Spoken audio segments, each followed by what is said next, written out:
pagi sahabat Dhamma, terimalah salam Dhamma dari saya, Namo Sang Hyang Adi Budaya, Namo Buddhaya. Namaste Sotihotu. Nah, bingung jawab. Ya, kalau ditanya, ini sebagai introduction sambil dipersiapkan materi. Salam dalam ajaran Buddha seperti apa dan bagaimana? Nggak bingung sendiri.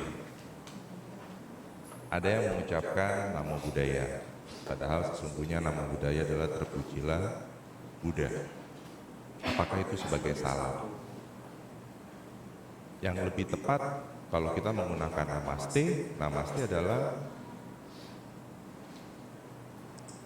namaskar. Namaskar, nama kara. Pembuka.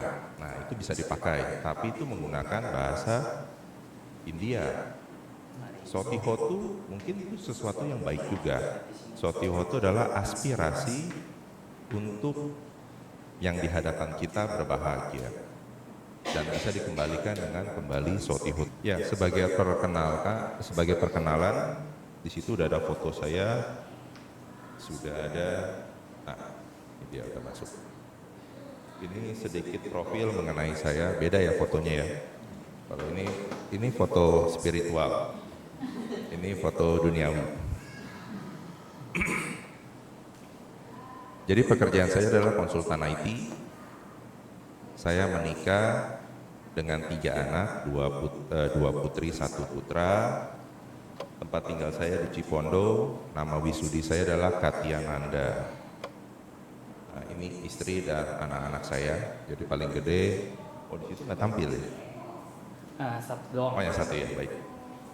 Paling gede cewek, tengah cowok, nanti cewek lagi. Dan ini sedikit mengenai profil saya, kegiatan saya, aktivitas saya. Saya diwisudi sebagai upasaka pandita di sini, tapi saya tanya dulu yang upasaka upasika siapa? Yang sudah menjadi upasaka upasika. 1, 2, 3, 4. Anda ketika sudah menjadi seorang upasaka dengan upasika, tidak ada bedanya dengan saya. Bedanya dengan saya hanya karena saya ada gelar pandita. Pandita itu adalah gelar fungsional, seperti seragam yang saya harus gunakan. Dan karena fungsional itu artinya saya mempunyai tugas. Tugasnya apa? Masuk ke organisasi, memberikan pelayanan. Di situ latihannya sama, 5 sila.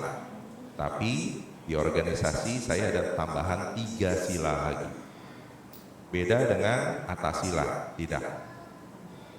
Dan posisi sekarang saya sebagai Ketua Lembaga Komunikasi di jajaran Majelis Budayana Indonesia, pengurus pusat. Tugas Sabtu, Minggu di luar hari biasa, kalau di luar jam kerja, sebagai Pandita Loka Palasraya.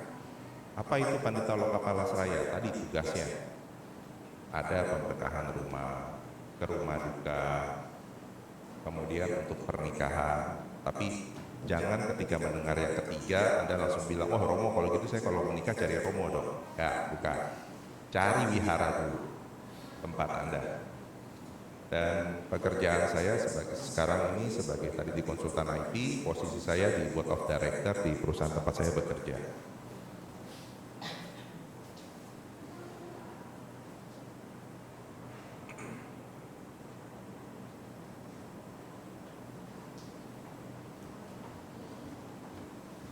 Sampai di sini ada yang mau ditanya terlebih dahulu mengenai diri saya? Tidak ada ya? Nah, sebentar. Biar saya punya ganti materinya. Harus keluar Ya. Nah, saya coba juga sekalian ini kayaknya coba.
Baik, sambil menunggu slide, saya akan sebagai pembuka. Siapa di sini yang sudah bekerja? Oke. Yang sudah bekerja dan berkeluarga. Yang berkeluarga saja, tapi tidak bekerja, biasanya ibu rumah tangga. Nggak ada bapak rumah tangga kan? Ada? Siapa tahu ada profesi baru. Oke ya. Rata-rata sudah bekerja dan ada yang berumah tangga. Tapi siapa yang sudah bekerja tapi belum berumah tangga? Ya, Pak. Oke. Topik pada hari ini saya membawakan mungkinkah ke surga. Ini nanti supaya nanti timbul efikasi. Efikasi itu apa sih? Daya tahan kita terhadap gempuran dari luar. Kenapa? Karena ajaran lain selain ajaran Buddha memberikan kemudahan bahwa mereka dapat langsung mengajak kita ke surga. Pernah ada yang diajak? Pernah? Gampang sekali kan? Wah, pokoknya surga itu sesuatu yang mudah diraih. Lalu kalau ditanya ke agama Buddha, apakah agama Buddha mempunyai waranti? Apakah agama Buddha mempunyai asuransi bahwa kita akan ke surga? Jawabannya apa? Jawabannya? Enggak. Salah. Saya akan membuktikan kepada Anda bahwa ajaran Buddha bukan memberikan waranti, tapi memberikan pernyataan ke surga itu mudah. Oh, Romo yakin? Ya. Nah, karena itu timbulkan efikasi, daya tahan dalam diri kita, bahwa sesungguhnya untuk meraih surga itu sesuatu yang sangat-sangat mudah. Dan ini bukan oleh saya. Jadi kalau ini judulnya ya, mungkinkah saya atau mungkinkah ke surga? Anda lihat yang paling atas. Jadi saya mengambil kutipan dari salah satu sutta dalam Majjhima Nikaya. Sutta tersebut bernama Tewija Waca Gota. Boleh next?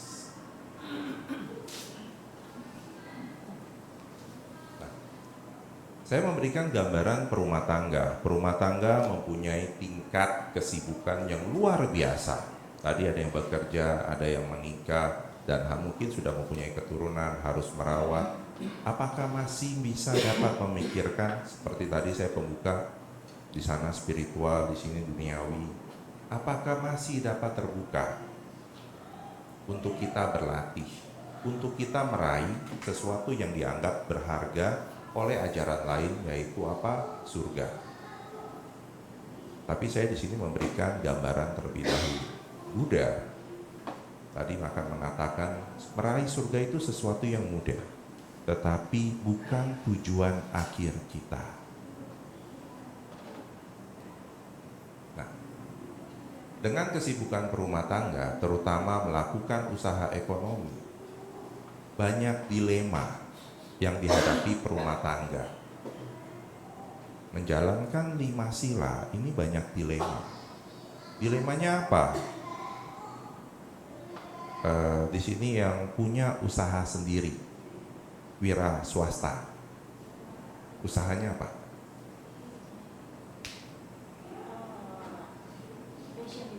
Oh, fashion designer. Ini sesuatu yang mudah.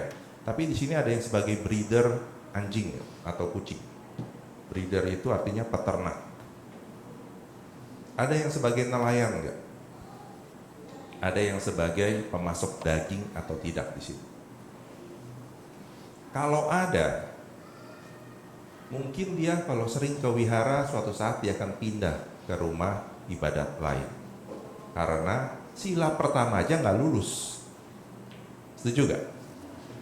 Lalu kalau gitu tertutup dong.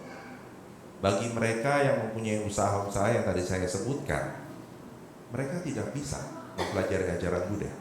Seperti itu bukan? Tidak. Justru karena mereka, kita belum tahu, dengan mempelajari ajaran Buddha, kita menjadi tahu. Jadi bukan menjadi suatu halangan.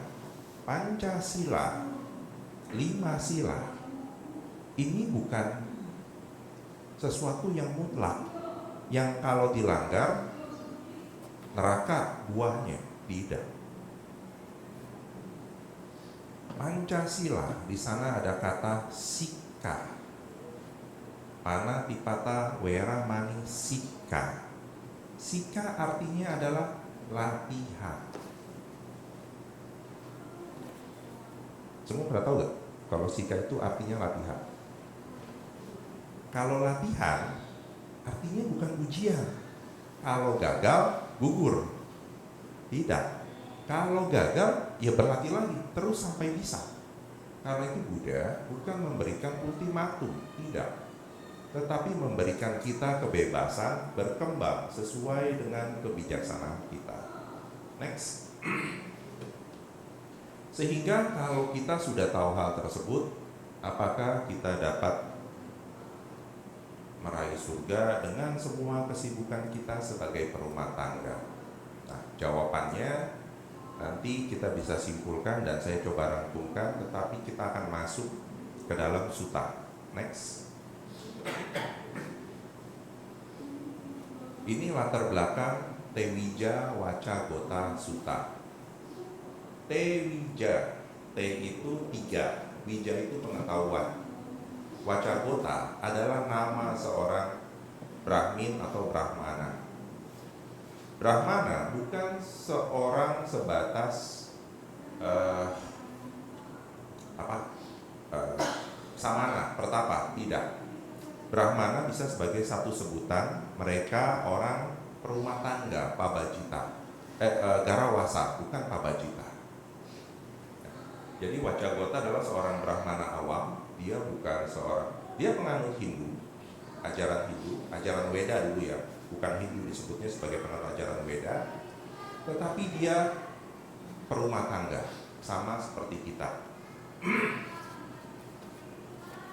Beliau tinggal di sekitaran biara Lotus Tunggal dekat kota Wesali, dan pada saat itu Buddha akan melakukan pindah patah masuk ke dalam kota Wesali. Namun beliau mempunyai radar bahwa siapa yang dapat mempunyai atau menumbuhkan pencerahan, maka beliau akan menghampiri orang tersebut untuk dapat membantu, bukan mencari tetapi membantu orang ini agar tercerahkan. Dan ketika bertemu dengan Wacagota, jadi Buddha bukan langsung datang menyapa Wacagota, tidak, tetapi Buddha sengaja melewati Wacagota dan Wacagota segera dapat tahu. Karena seperti kita, kalau kita lihat pejabat, bisa tahu dia seorang pejabat dari mana. Kalau di jalanan ketemu bagaimana? Ada forwarder, wah tahu nih ini pasti pejabat. Dan ada mungkin kita dapat melihat aura dari orang tersebut. Dan hal ini juga sama. Wacagota ketika melihat Buddha, dia langsung dapat menduga ini pasti Buddha. Dan ketika bertemu dengan Buddha, dia tidak mau menyia-nyiakan kesempatan tersebut. Sama seperti ketika minggu lalu ada seorang biku dari Australia yang datang ke Indonesia, dan kalau tidak salah ke Taman Palem. Ada yang tahu siapa namanya? Nah, kita tahu semua kan. Kalau ada beliau, Anda mau berfoto dengan beliau? Kalau ada kesempatan, mau? Mau. Kenapa Anda mau berfoto dengan Ajahn Brahm?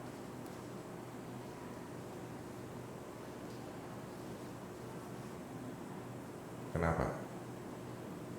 Kalau ada orang kepalanya gundul, menggunakan jubah juga, duduknya berseberangan dengan Ajahn Brahm. Nah, kenapa Anda mau foto dengan Ajahn Brahm? Apakah Anda mau berfoto juga dengan orang yang duduk di sebelah sini, menggunakan jubah yang sama dan kepalanya gundul juga? Mau berfoto juga gak dengan orang ini? Enggak, belum tentu. Kenapa? Karena kita belum tahu siapa orang ini. Nah, tetapi Wacagota langsung dapat mengetahui bahwa ini yang dihadapannya adalah seorang Buddha. Ini yang membedakan. Kenapa bisa seperti itu? Tentunya balik lagi kepada latihan sila. Dan Wacagota langsung mengkonfirmasi, Anda tentu Buddha. Dan Buddha langsung bertanya, kenapa Anda langsung tahu bahwa dia adalah seorang Buddha? Oh, karena dia banyak mendengar bahwa Buddha adalah seorang penceramah unggul dan mempunyai pengetahuan. Pengetahuannya adalah mengkonfirmasi pengetahuan Buddha, bahwa Buddha mempunyai pengetahuan tentang takdir dan akhirat. Jawaban Buddha apa? Ketika Wacchagotta mengkonfirmasi hal itu, Buddha langsung bilang, apa yang kamu dengar salah. Jadi kalau ada di antara saudara-saudara kita yang bukan Buddhis, kemudian mengkonfirmasi kepada kita sebagai murid Buddha, wih, Buddha sakti ya?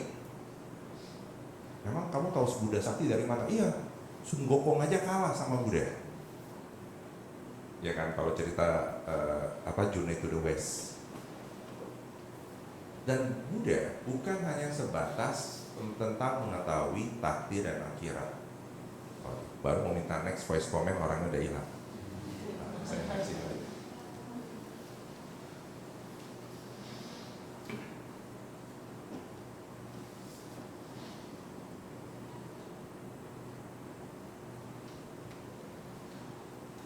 Jadi ada 4 hal yang dikonfirmasi oleh Buddha kepada Wacchagotta. Yang pertama, pengetahuan Buddha bukan sebatas tentang takdir dan akhirat. Buddha mempunyai 3 pengetahuan. Oh maaf. Yang pertama, mampu melihat masa lalu dan kelahiran diri sendiri. Jadi beliau dapat melihat jauh ke belakang masa lalu beliau dan kemana beliau akan kembali. Tapi sebagai Buddha itu kelahiran yang terakhir. Kemampuan yang kedua, mampu melihat masa lalu dan kelahiran makhluk lain. Jadi ada makhluk supranatural, dia hanya dapat melihat dirinya sendiri. Dia tidak punya yang kedua. Dan yang ketiga, seorang Buddha mempunyai kebijaksanaan tanpa adanya kekotoran batin. Bahwa kebijaksanaannya bukan memihak. Biasanya ada yang bijaksana tapi dengan mempertimbangkan pertimbangan tertentu. Memihak, ada yang dirugikan atau tidak segala macam. Namun di sini Buddha totally bersih dari kekotoran batin. Dan terkadang apa yang disampaikan seorang Buddha bagi kita yang belum tahu dianggap, loh kok Buddha bisa seperti itu. Contoh, dalam Dhammapada, seorang Buddha dalam Dhammapada Atthakatha, Buddha Gautama pernah dihampiri oleh seorang nelayan. Dan ketika nelayan tersebut memberikan penghormatan kepada kita, dan misalnya ada orang yang datang kepada Anda, memberikan penghormatan kepada Anda, apa yang dilakukan oleh Anda semua? Kalau ada yang memberikan penghormatan kepada kita, kita melakukan apa? Penghormatan kembali. Seperti itu ya. Tetapi dalam Dhammapada Atthakatha yang menceritakan tentang nelayan tersebut yang bernama Arya, justru sebaliknya. Kalau di dalam teks bahasa Indonesia, Buddha menegur. Lah, kok orang memberikan penghormatan malah Buddha menegur orang tersebut. Bahkan langsung menegurnya dengan menyebutkan, engkau tidaklah pantas disebut sebagai seorang Arya, karena nama nelayan itu adalah Arya pemuda tersebut. Karena pekerjaan kau adalah seorang nelayan. Jadi Buddha langsung frontal. Arya artinya yang suci. Jadi Buddha langsung bilang, kamu tidak pantas disebut sebagai seorang yang suci karena pekerjaan kamu masih merugikan makhluk lain. Nah, kita kan tapi kan kok Buddha punya emosi ya, bisa menegur. Nah, sesungguhnya yang dilakukan Buddha kepada setiap orang yang dihadapannya dilakukan secara personifikasi atau personal. Jadi tergantung kondisinya. Sehingga pemuda tersebut, si Arya, dalam Dhammapada Atthakatha disampaikan dia langsung tersadarkan. Nah, jadi cara Buddha sangat personal sekali. Nah, ini yang kebijaksanaan. Lalu gambarannya apa dengan sebetulnya yang ingin disampaikan oleh Buddha? Pengetahuan beliau, 3 pengetahuan ini yang akan menjawab dari Wacabota apakah Buddha sebatas tahu tentang takdir dan akhirat, dan juga berkaitan dengan topik kita pada hari ini, yaitu mungkinkah ke surga. Boleh dibantu next. Yang kedua, Wacabota memberikan pertanyaan kepada Buddha, mengkonfirmasi kepada Buddha. Buddha, saya kan perumah tangga. Apakah seorang perumah tangga dapat mengakhiri penderitaan? Jawabannya, jadi coba kita berandai-andai bahwa kita adalah seorang Buddha, dan ini Wacabota sedang memberikan pertanyaan kepada kita.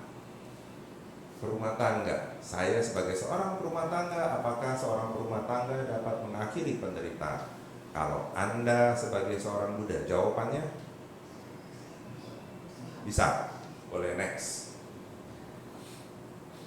Perumah tangga yang tanpa meninggalkan belenggu kehidupan awam, apakah dapat mengakhiri penderitaan saat tubuh kita hancur? Jawabannya tidak.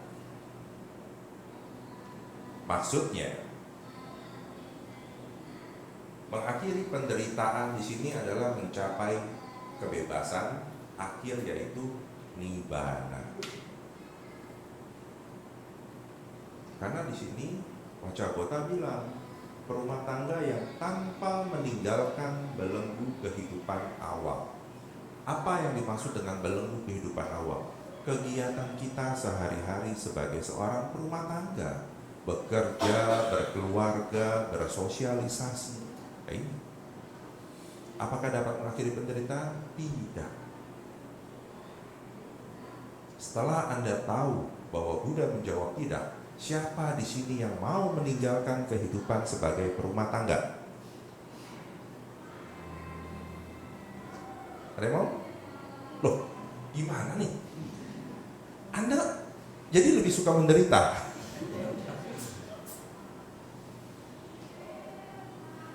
Jadi, nah, ini adalah kalau ditanya, waduh, kalau gitu saya tidak pernah dapat mengakhiri penderitaan dong, Romo. Karena saya suka dan sebagai seorang perumah tangga. Semalam saya ikut satu Zoom kelas tentang ada yang membawakan materi dari sudut Wajrayana atau Tantra, dan sangat bagus sekali. Dan saya bertanya dalam forum tersebut, apakah kita harus meninggalkan kehidupan perumah tangga untuk dapat mengakhiri penderitaan?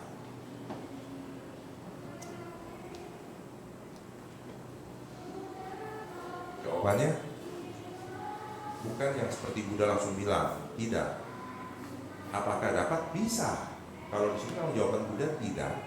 Namun dengan adanya belenggu kehidupan awam, kita harus dapat lebih dewasa. Dewasa dalam hal apa?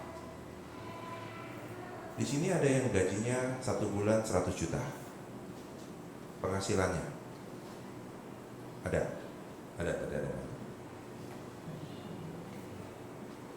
Mau mencapai lebih ya, per sebulan 200 juta. Mau 500 juta? Di sini saya bukan mengajarkan Anda untuk konsumerisme, tidak. Tapi kita mengambil satu sudut pandang, mau ya 500 juta. Lalu kalau sudah mencapai 500 juta, pertanyaannya, apakah kita akan bahagia?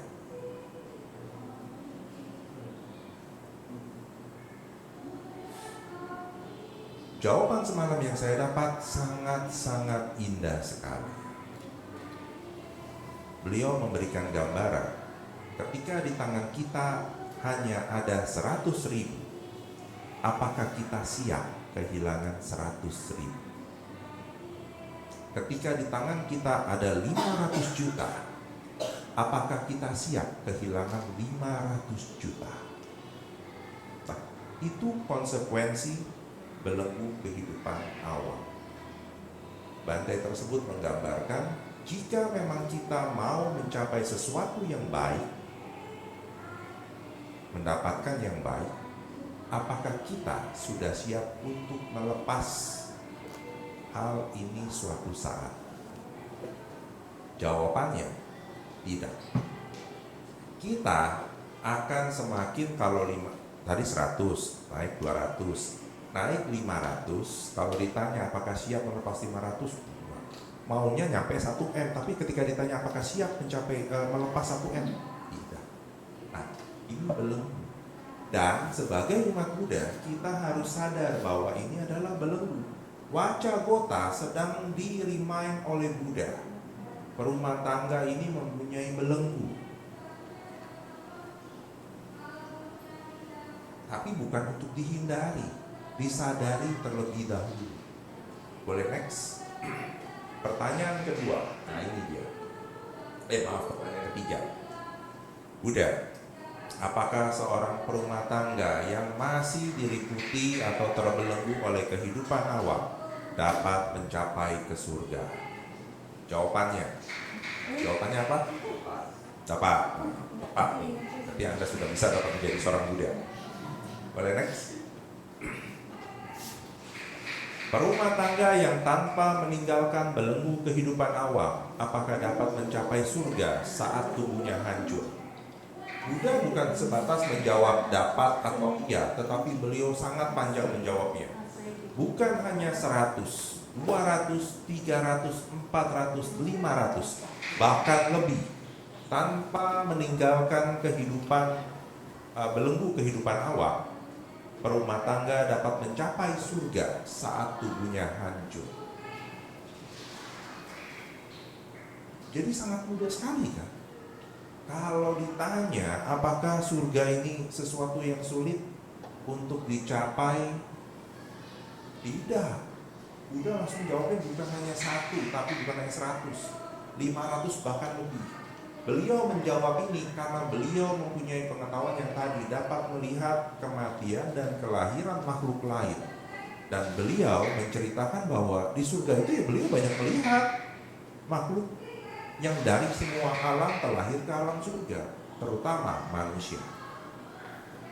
Dan manusia ini yang terutama lagi perumah tangga. Jadi sangat mudah. Ini yang tadi di awal saya sampaikan.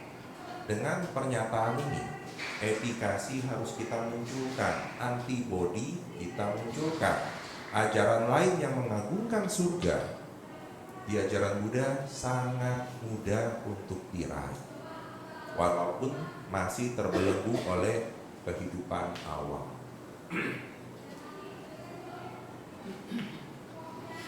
Nah, next, pernyataan yang keempat oleh Wacagota.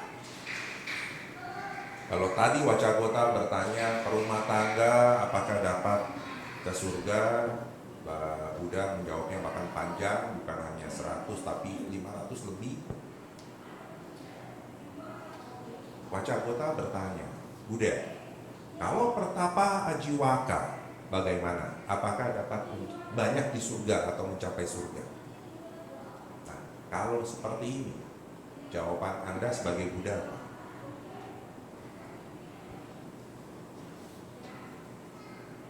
Ini bukan garawasa, tapi pabajita, pertapa, samana, tapi ajiwaka. Ajiwaka ini salah satu aliran zaman Buddha.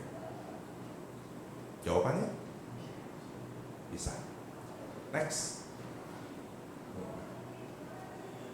Apakah pertapa ajiwaka dapat mencapai surga saat tubuhnya hancur?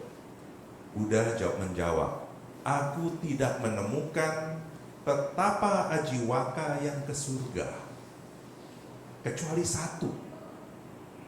Jadi dari semua sedemikian banyaknya pertapa ajiwaka, Buddha dengan kemampuan batinnya hanya melihat 1 petapa ajiwaka yang dilahirkan ke surga, karena petapa ini mengajarkan manfaat dari perbuatan dan tindakan. Kalau dikonversi, kata-kata perbuatan dan tindakan ini ajaran tentang apa? Tentang hukum karma. Hukum karma identik sebagai ajaran Buddha. Jadi pertapa ajiwaka Walaupun sebagai seorang samana, justru mencapai kelahiran di surga sangat sulit. Ini hanya satu orang yang terlahir di sana. Alasannya, walaupun mereka seorang pertapa, tetapi ajaran yang diikutinya tidak sesuai dengan kebenaran. Ini yang akhirnya malu bertanya, sesat. Bukan sesat ke surga, mungkin sesat ke alam lain.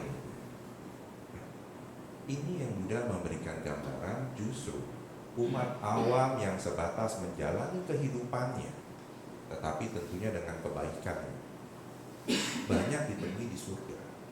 Pertapa yang demikian ketat kehidupannya, tetapi berbeda dengan kebenaran, yaitu tidak pernah dilahirkan. Hanya satu. Ini lagi rehat. Nah, sehingga dengan pernyataan di dalam Tewija Wacabota, apa yang bisa kita dapatkan? Yang pertama, saya tekankan kembali efikasi, daya tahan terhadap konsep ajaran yang sedang kita pelajari. Kalau ada ajaran lain yang mengajak kita, ajaran Buddha tidak pernah mengajarkan ke surga. Memang benar. Karena surga itu sesuatu yang mudah untuk diraih. Jadi bukan itu. Justru nibbana. Nibbana target kita. Karena surga ini sesuatu yang mudah. Dan yang kedua, kita sebagai perumah tangga jangan mengecilkan arti dan jangan mencampur adukan latihan. Maksudnya apa?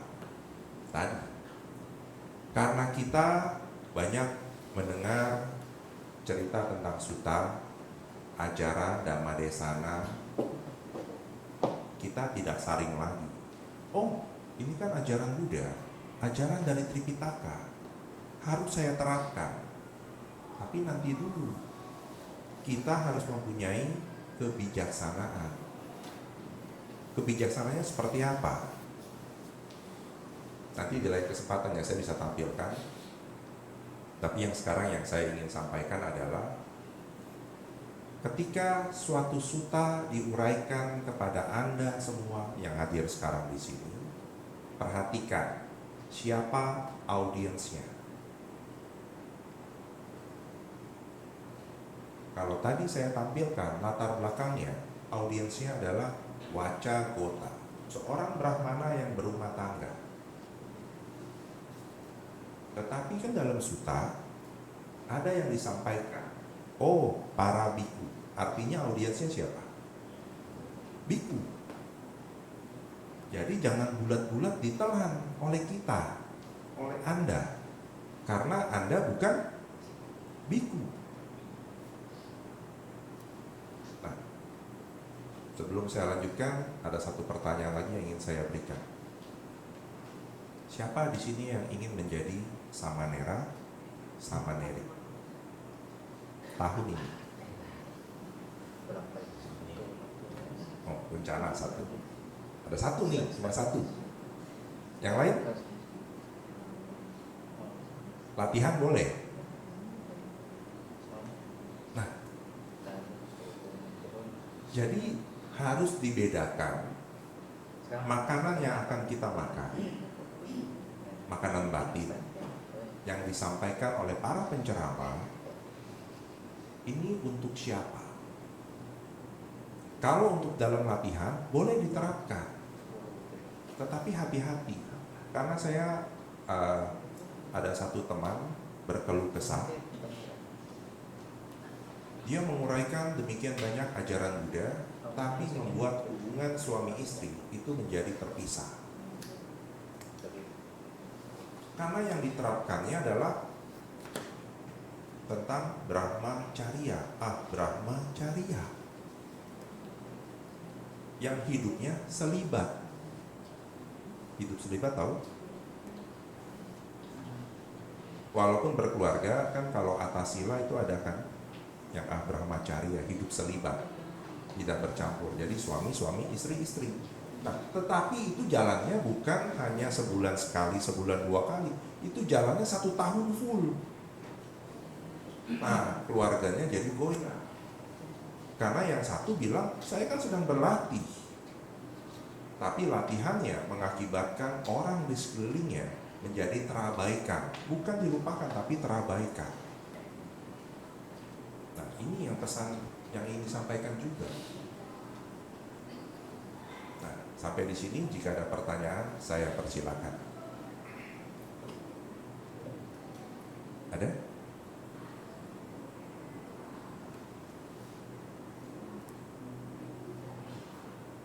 Kalau belum ada, saya lanjutkan dulu kesimpulan-kesimpulannya.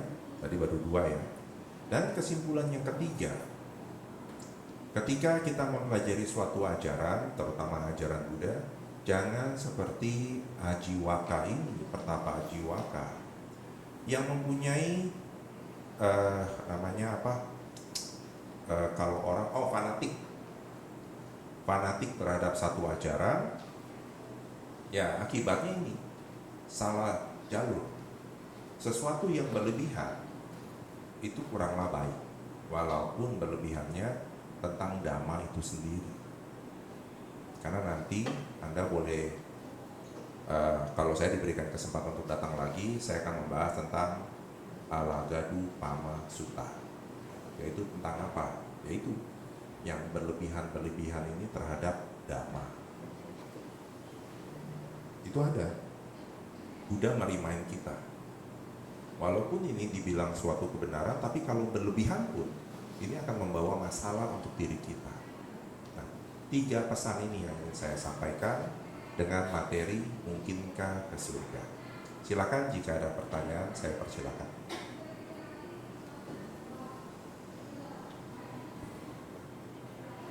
Yang tidak mau bertanya, silakan angkat tangan. Semua mau bertanya, cukup gak waktunya kalau semua bertanya?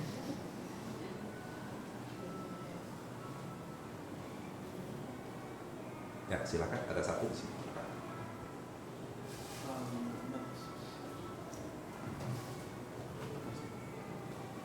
Saudara budaya, Nama budaya.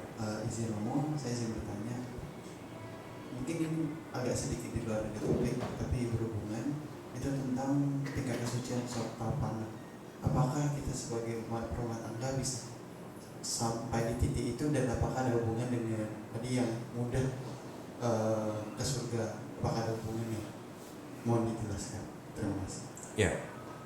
Jadi apakah perumah tangga dapat memasuki arus, terutama salah satunya adalah Sotapanna? Jawabannya sangat mungkin sekali. Tetapi saya mengacunya kepada cerita kehidupan Buddha atau historical, yaitu siapa? Visakha. Siapa lagi? Anantapindika. Siapa lagi? Bimbisara. Siapa lagi? Suddhodana. Ini bahkan pembesar-pembesar pada zaman Buddha, tetapi mereka dapat masuk sebagai pemasuk arus pertama, yaitu Sotapanna. Jadi kita, seperti yang cerita saya bertanya kepada anggota Sangga semalam, itu bisa.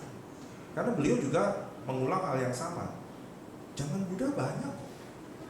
Apakah zaman sekarang ada? Keyakinan saya menjawab ada, tetapi saya tidak tahu siapa.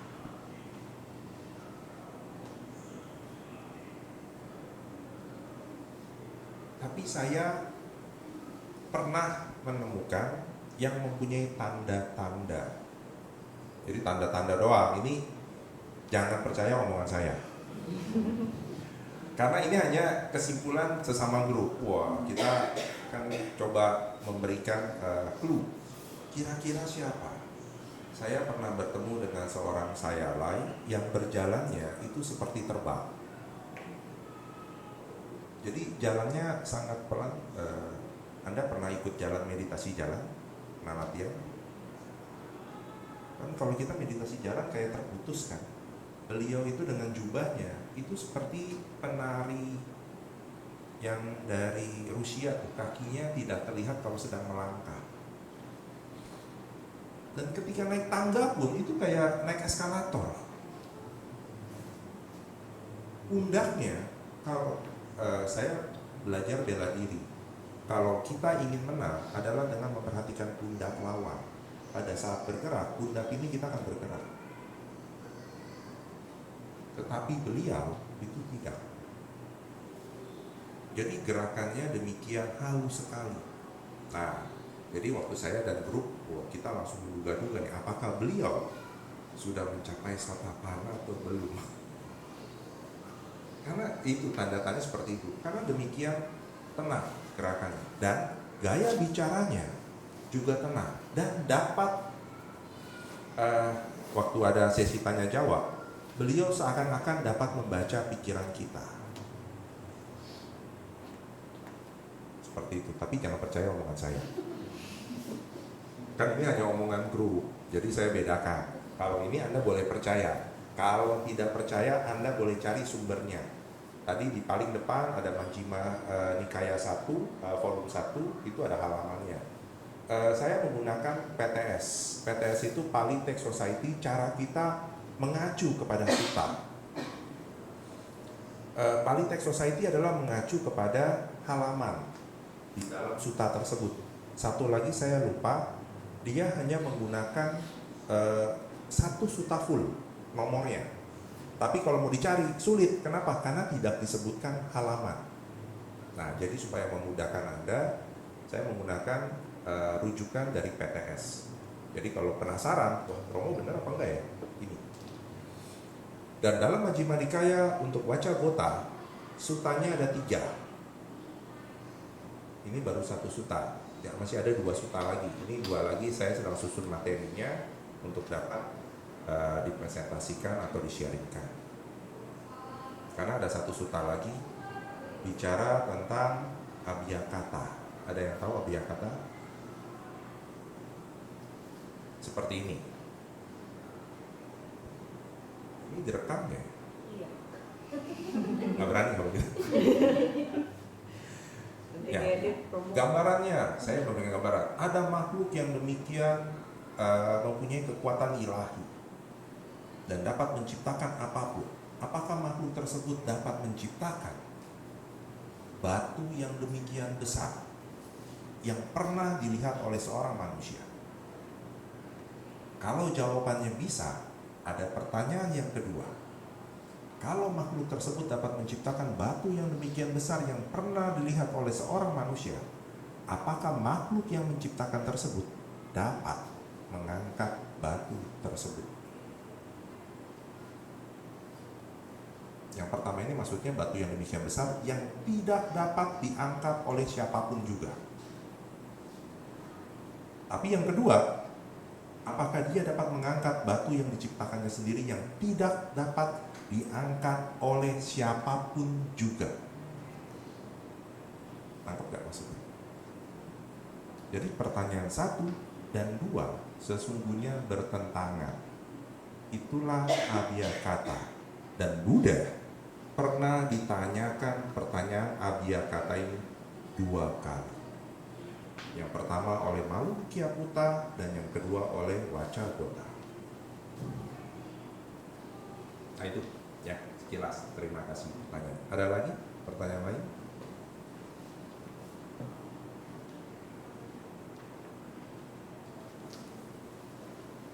Ada? Tadi pada nggak ngangkat tangan semuanya, artinya semua pada mau bertanya.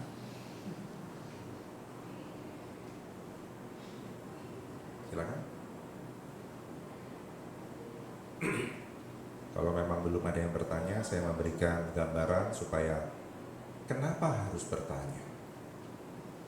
Ada yang pernah mendengar sutta tentang Cula Kama Vibhanga Sutta? Kenapa? Cula itu kecil, karma itu perbuatan atau akibat, Vibhanga itu kelompok. Jadi Cula Kama Vibhanga Sutta, sutta tentang kecil atau ringkas, penjelasan tentang karma, kelompok karma yang ringkas. Dan di sana ada 7 pertanyaan yang ditanyakan oleh seorang pemuda kepada Buddha tentang karma. Jadi pertanyaannya yang berkisar, kenapa manusia ada yang terlahir umurnya panjang, umurnya pendek? Itu pertanyaan kita nggak? Kemudian ada manusia yang terlahir sempurna dan tidak sempurna tubuhnya. Itu pertanyaan kita kan? Kemudian pertanyaannya, ada yang manusia yang terlahir kaya dan tidak kaya. Pertanyaan kita juga kan? Nah, nanti lain kali saya bawakan itu. Romo, boleh saya potong bentar? Ya. Bagi yang mobil yang B2 apa? B298. Tipe 298 tolong dipindahkan ya, soalnya karena mobilnya menghalangi rumah. Masih boleh lanjut. Tadi pas disebut B2 itu nomor mobil saya. Itu belakangnya beda, 29. Nah, itu baru 3 pertanyaannya. Tapi pertanyaan yang pertanyaan yang ketujuh, ini yang saya biasa sering tanyakan atau sering bawakan. Kenapa ada manusia yang mempunyai daya nalar yang tinggi dan daya nalar yang kurang? Ini pertanyaan kita juga. Kalau kita ulang kok jeblok-jeblok terus gitu. Kok yang ini nggak belajar kok bisa gitu, bagus-bagus terus. Ternyata Buddha menjawab, karena itu ringkas, pertanyaan ringkas, Buddha juga menjawab secara ringkas pertanyaan tersebut. Bahwa mereka yang mempunyai daya nalar lebih tinggi, karena pada masa kehidupannya yang lampau banyak bertanya. Jadi kebalikannya, mereka yang mempunyai daya nalar yang kurang atau kebijaksanaan yang kurang, karena pada masa kehidupannya Anda teruskan sendiri. Ayo, jadi mau pilih yang mana? Jangan percaya saya, Anda cari sutanya. Cula Kama Vibangga Sutta. Nama ringkasnya Subha Sutta. Tapi kalau Subha Sutta, Anda akan banyak ketemu yang namanya sama. Tapi kalau saya menyebut Cula Kama Vibangga Sutta, itu hanya satu. Ya, silakan. Siapa yang mau daya nalar lebih tinggi lagi untuk kehidupan yang akan datang? Ya, silakan yang bagian depan. Nama budaya.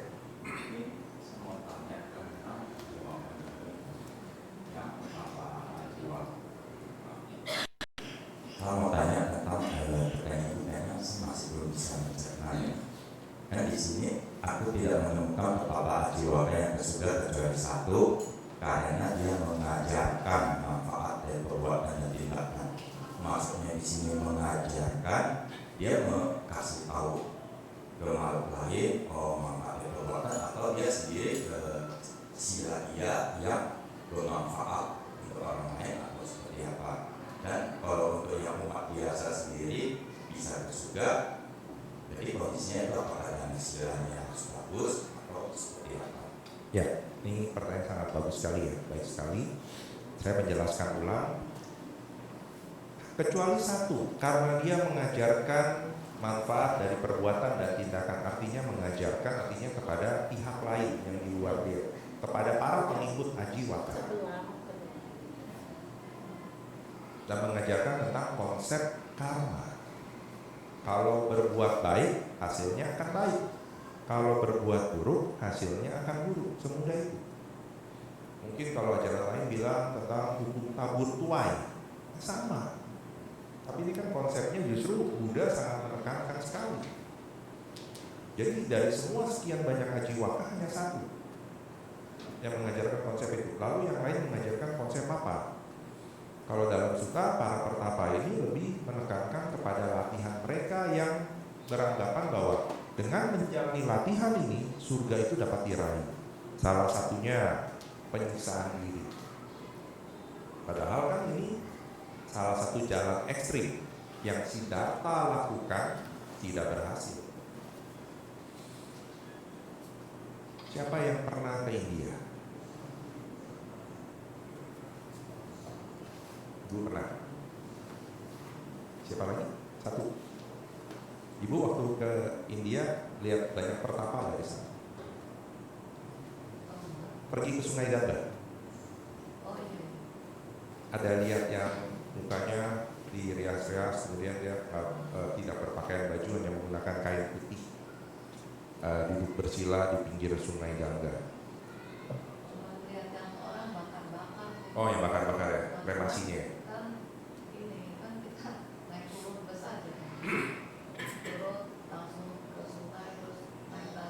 Oh, oke. Berarti nggak waktu turun dari bus, waktu jalan ke Sungai Gangga kan ada lewatin kayak lorong atau tangga-tangga kan yang berundak ya. Di situ artinya nggak ketemu kotoran manusia ya? Banyak ya? Ya karena di situ banyak para pertapa, tapi pertapa itu beranggapan bahwa ya, jalan yang sedang mereka laksanakan atau cara mereka yang sedang laksanakan dapat membawa mereka ke surga atau ke alam yang lebih baik. Sampai sekarang ada satu pertapa yang tangannya terangkat terus. Itu masuk berita. Yang katanya udah puluhan tahun. Sehingga tulangnya memang mengering. Ya kan? Itu untuk apa? Sebatas hanya ingin menunjukkan kepada orang lain ini adalah latihan yang keras. Sedemikian kerasnya sehingga tidak ada yang dapat mengikuti. Karena seperti itu dia dipuja. Tapi apakah cara itu dapat membawa pembebasan? Tidak. Saya ke India tahun 2013. Itu masih tahun 2013 saja masih banyak pertapa yang saya temui. Bahkan saya ketemu dengan petapa telanjang. Kalau Anda membaca Sutta, petapa telanjang di zaman Buddha itu ada dan sampai sekarang masih ada.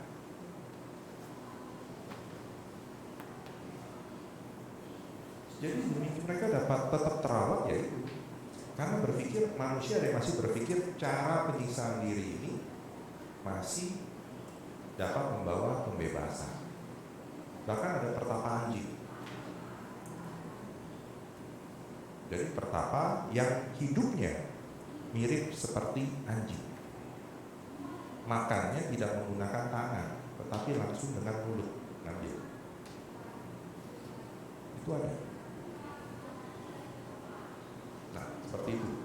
Lalu, tadi kan ada lanjutannya kan. Seperti itu tadi lanjutannya. Iya. Ya, oh ya. Dan apakah lalu yang dapat membawa kita ke surga, dana sila dan sebagainya? Sebetulnya di sini juga terima kasih saya diingatkan bahwa yang dapat membawa surga ke surga itu salah satunya dan yang paling utama sila, yang kedua dana. Romo yakin dari mana? Ketika Anda meminta permohonan Tisarana Pancasila kepada Sangga, ada kalimat yang diucapkan, imani Pancasika padani silena sugatinyati silena boga sampada silena nigutinyati tasma silang wesodari. Imani Pancasika padani, mereka yang melaksanakan 5 latihan sila. Silena sugatinyati, surga adalah buahnya. Dan di sini kata surga mempunyai 2 arti. Kalau saya tanya sebelum saya jelaskan artinya, siapa di sini yang sekarang mau ke surga, angkat tangan. Cuma 1 lagi, 2, 3, 4, 5. Sekarang langsung ke surga mau? Sekarang 1 second langsung ke surga mau? Kenapa Anda ragu-ragu? Karena apa? Konsep yang kita dapati surga akan diraih ketika kita meninggal. Setuju ya? Jadi kalau ada yang ketika saya bertanya, apakah mau ke surga sekarang? Semua pasti ragu-ragu. Waduh, meninggal sekarang udah siap belum ya?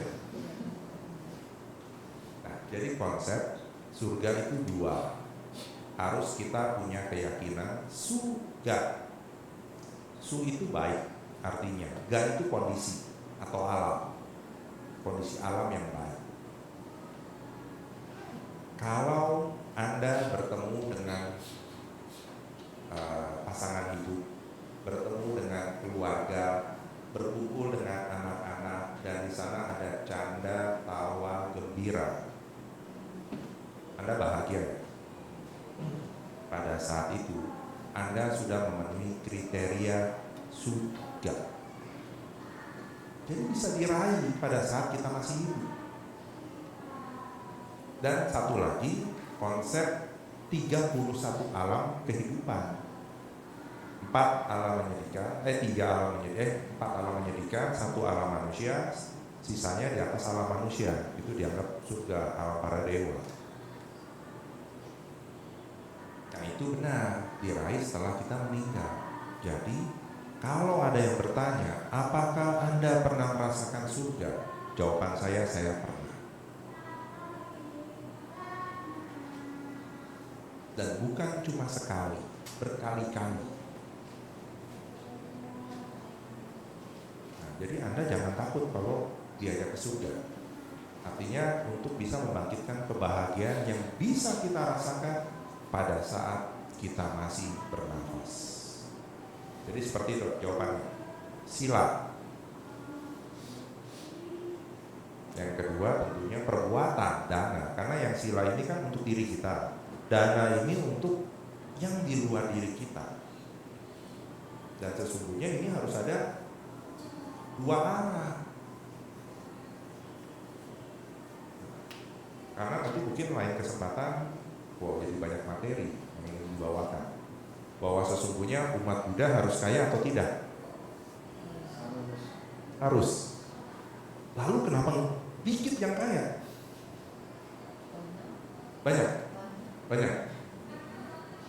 Kalau saya bilang dikit. Karena semuanya pada terjebak. Yang penting perbuatan baik. Tapi apakah ada yang pernah berceramah, bagaimana supaya kaya? Kan semua mengajarkan tentang perbuatan baik kan? Tapi bagaimana supaya bisa kaya? Buddha memberikan clue kepada kita untuk menuju kekayaan manusia atau kekayaan duniawi. Tapi kita selalu beranggapan Buddha kan sederhana, jadi kita cukup hidup sederhana saja. Kerja nggak perlu terlalu keras, karena kita harus jalan tengah. Nah itu, konsep-konsep ini yang salah, diartikan salah oleh kita. Jadi kita tuh akhirnya mau ngegas, kata pesan Buddha, jangan melekat. Jangan terbelenggu oleh tanha. Ya udah kita rem. Ketika ngerem, waduh, istri anak makan apa ya? Ngegas lagi. Jadi injek rem, injek gas, yang habis apa? Bensin. Jadi kalau naik kendaraan, sering ngegas dan sering ngerem, akibatnya apa? Bensin. Bensin itu apa? Kemampuan kita untuk berusaha akhirnya kita menjadi frustasi. Karena apa-apa kok nggak cukup, apa-apa nggak cukup. Yang kita salahkan siapa? Kayaknya nih karma. Kayaknya ajarannya kurang cut. Nah itu, ini yang kesalah pengertian. Silakan ada yang lain, waktu kita masih 3 jam lagi. Ada yang lain?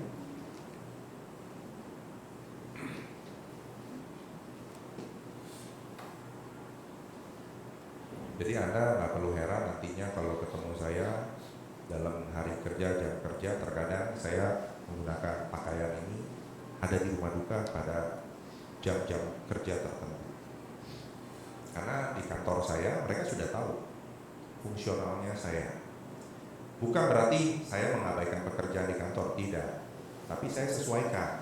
Ada yang meeting jam berapa, masih keburu, ya udah saya ke rumah duka dulu. Baru pelayanan, balik ke kantor, baru meeting.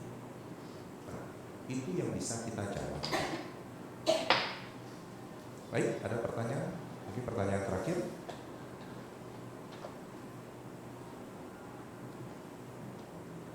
Ingat loh, yang mau daya nalar yang tinggi harus bagaimana? Ya, silakan Ibu nih.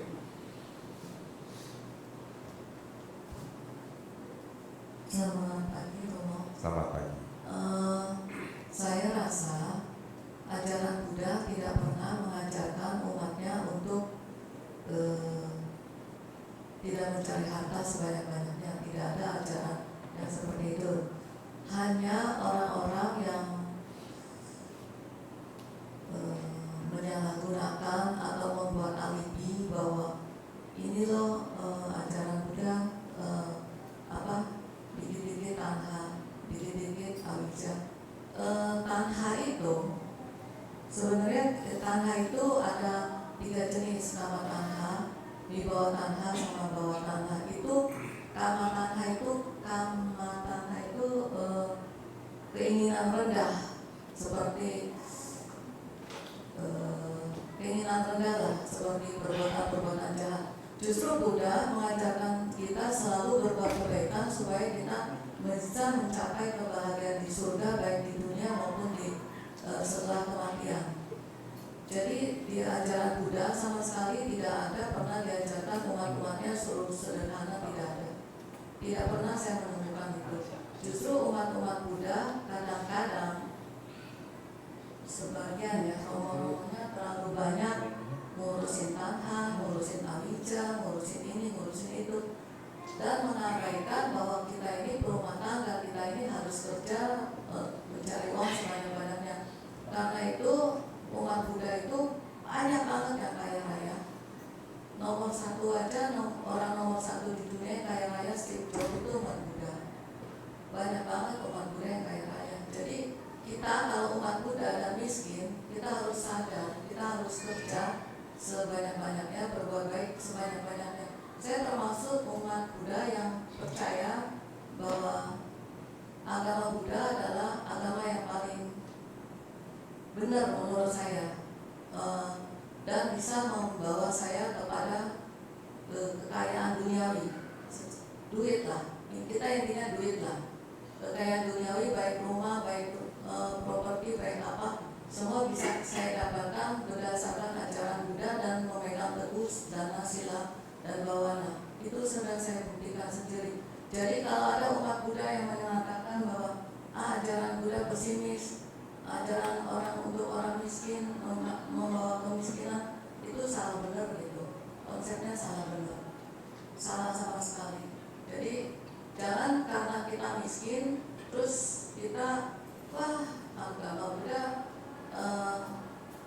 emang mengajarkan kesederhanaan. Ya sederhana kalau untuk latihan boleh, umpamanya ya kalau sederhana aja, kalau baju ya biasa-biasa, tapi kita tidak pernah dilarang untuk menjadi kaya raya, super kaya raya juga tidak pernah dilarang ya. Itu aja yang harus kita luruskan, dan konsepnya harus benar-benar diluruskan supaya umat luar sana melihat umat Buddha seperti gembel atau gimana gitu. Jangan begitu. Jadi kita harus, umat Buddha harus kaya raya, benar kaya raya gitu. Ya, Secara uang ya, kita jangan malu-malu secara uang. Terima kasih. Kita satu pihak yang sama. Ya, karena ini pesan yang saya dan beberapa kawan pandita terutama yang sedang mendorong supaya rumah rumah tangga jangan mempunyai dilema ketika sedang berlatih dan menjalani kehidupan sebagai perumah tangga. Jangan mencampurkan, tetapi dapat diimbangi. Makanya saya memberikan contoh diri saya sendiri. Bukan mau menyombong, saya menuliskan title saya salah satu board of director. Saya direktur untuk produk di kantor saya. Saya pasang itu supaya audiens juga tahu posisi saya siapa. Bukan untuk menyombongkan diri, tetapi harus menunjukkan sebagai umat Buddha bisa meraih hal tersebut. Kalau tidak, dari mana Anathapindika dapat membeli hutang Jeta dari Pangeran Jetawala? Tadi saya bertanya kepada yang ke India ya, kalau Anda ke India, salah satu destinasinya adalah rumah Anathapindika. Bentuknya sih seperti gundukan karena udah ribuan tahun ya, 2500 tahun yang lalu. Tetapi di sana ada satu cerita supaya kalau Anda punya kesempatan ke sana, Anda lihat tempat di mana Anathapindika menyimpan mata uangnya. Kita kalau mendengar cerita hutang Jeta dibeli sama Anathapindika dengan challenge kan, tantangan menutup tanahnya dengan keping uang kan. Itu seberapa banyak? Ternyata ketika saya datang melihat ke sana, tidak heran. Di sana ada bunker ukuran ini berapa ya? Ukuran 2 meter ya. 2 meter kali 4 meter. Kedalamannya itu kurang lebih 4 meter atau 5 meter. Itu tempat berangkas uang Anantapindika. Bukan satu, kalau tidak salah ada 3 atau 4. Bayang celengannya Anantapindika. Wisaka ketika sedang mendengarkan Dhammadesana datang ke wihara, melepas kalung permatanya, dan kemudian selesai mendengarkan ceramah, beliau langsung pulang, lupa mengambil kalung permatanya. Ketika yang Arya Ananda sedang memeriksa lost and found, ketemu ada kalung permata. Ditanya ini kalung siapa? Bingung semua kan? Dan akhirnya ada yang bilang sepertinya milik Wisaka. Udah dikabarin ke Wisaka. Wisaka langsung bilang, oh karena saya sudah tinggalkan di wihara, anggap saja itu dana dari saya. Oh hebat kan? Coba kalau kita ketinggalan handphone di wihara di sini, langsung hubungi Sisri. Sisri tolong dong, itu seperti ada handphone saya ketinggalan di lantai 3. Wisaka meminta orang dari wihara, anggap aja itu dana. Kemudian wihara memutuskan karena itu kalung permata tidak dapat digunakan oleh siapapun juga, akhirnya diuangkan dengan cara dijual. Yang masalahnya ketika dijual dengan nilai pada masa itu tidak ada yang mampu membelinya. Dan hal tersebut sampai ke telinga Wisaka. Dan Wisaka datang kembali ke wihara bukan untuk mengambil permatanya, tetapi untuk membeli permatanya.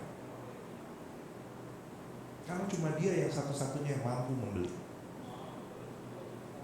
Nah, seperti itu. Kalau kita tidak mempunyai kemampuan seperti itu, akan bukannya tidak bisa berlatih, untuk latihan menjadi lebih sulit.